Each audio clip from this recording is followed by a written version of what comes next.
تمہارے جو آنسو تمہاری روح میں اترتے ہیں یہ کسی کو دکھائی نہیں دیتے، لیکن اللہ سبحانہ و تعالی ان کو دیکھتا ہے۔ وہ تمہاری تکلیفوں سے باخبر ہے، بے خبر نہیں ہے۔ تم نہیں جانتے لیکن وہ تمہاری حفاظت کیے ہوئے ہے۔ وہ یا حافظو یا حفیظو کی شان رکھنے والا ہے۔ خدائے لم یزل ہر لمحہ آپ کی حفاظت فرمائے ہوئے ہے۔ یاد رکھیں، ہر طوفان بربادی لے کے نہیں آتا، ہر طوفان بربادی لے کے نہیں آتا، بلکہ کبھی کبھی یہ طوفان جیت لے کے آتا ہے، فتوحات کی خبریں لے کے آتا ہے یہ طوفان۔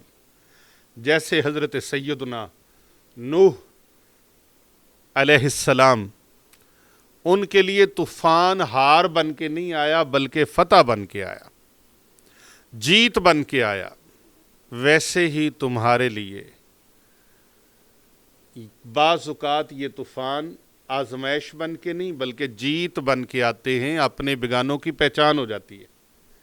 یہ طوفان کا زندگی میں آنا بڑا ضروری ہے، طوفان کا زندگی میں آنا بہت ضروری ہے، تاکہ پتہ چل جائے اپنا کون ہے، بیگانہ کون ہے، کون ساتھ کھڑا رہتا ہے، کون ساتھ چھوڑ جاتا ہے۔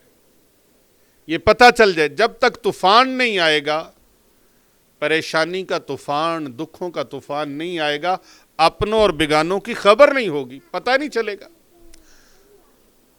یاد رکھیں، آغاز میں چوٹ ہے تو اختتام میں شفا بن جاتی ہے۔ بعض اوقات زندگی میں چوٹیں لگتی ہیں، زخم لگتے ہیں، لیکن پھر شفائیں ایسی ملتی ہیں انسان حیران ہو جاتا ہے۔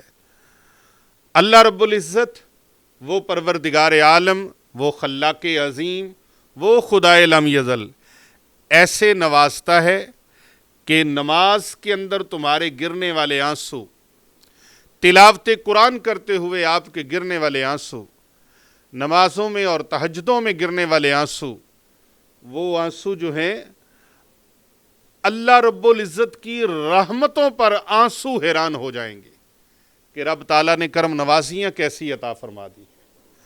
تو آپ کے آنسو بھی آپ کے لیے نوید سحر لے کے آتے ہیں، خوشیوں کا پیغام بن جاتے ہیں۔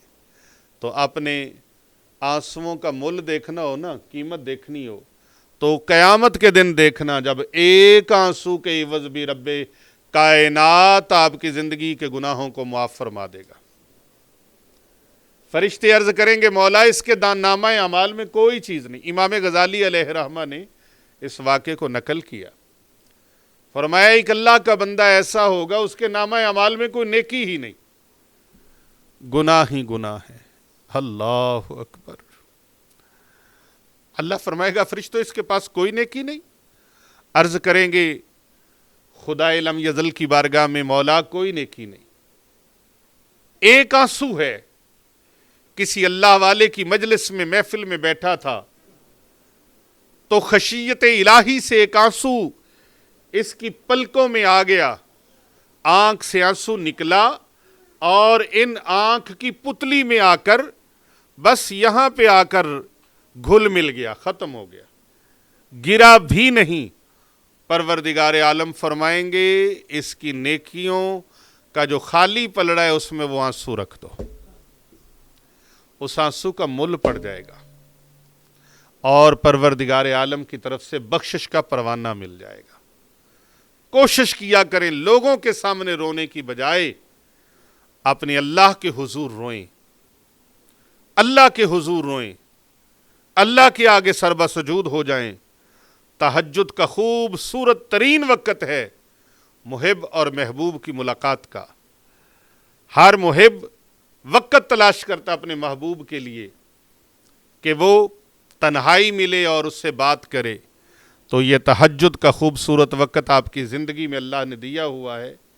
روٹین بنا لیجیے، اللہ نے توفیق بخشی ہے تو 8 نوافل ادا کریں، توفیق بخشی ہے تو 4 نوافل ادا کر لیں، کم از کم 2 رکعت نماز نفل ادا کر لیں اور پھر پروردگار عالم کے آگے سر بسجود ہو کر عرض کرے مولا تو میرے حال سے واقف ہے نا، کنوں حال سناواں دل دا کوئی محرم راز نہیں ملدا، کوئی محرم راز نہیں ملدا، اس سے بڑا محرم راز کوئی نہیں ہے، اس سے بڑا محرم راز کوئی نہیں ہے۔ اس سے اپنے دکھڑے شیئر کیا کریں، کبھی رات کو مصلی بچھا کے نظارہ لے کے دیکھیں، اور انشاءاللہ پیر ابو نعمان رضوی سیفی اس بندہ فقیر کو یاد کریں گے کہ کسی اللہ والے نے جو مشورہ دیا تھا، جو نسخہ دیا تھا، وہ نسخہ یار بڑا ہی قیمتی ثابت ہوا ہے۔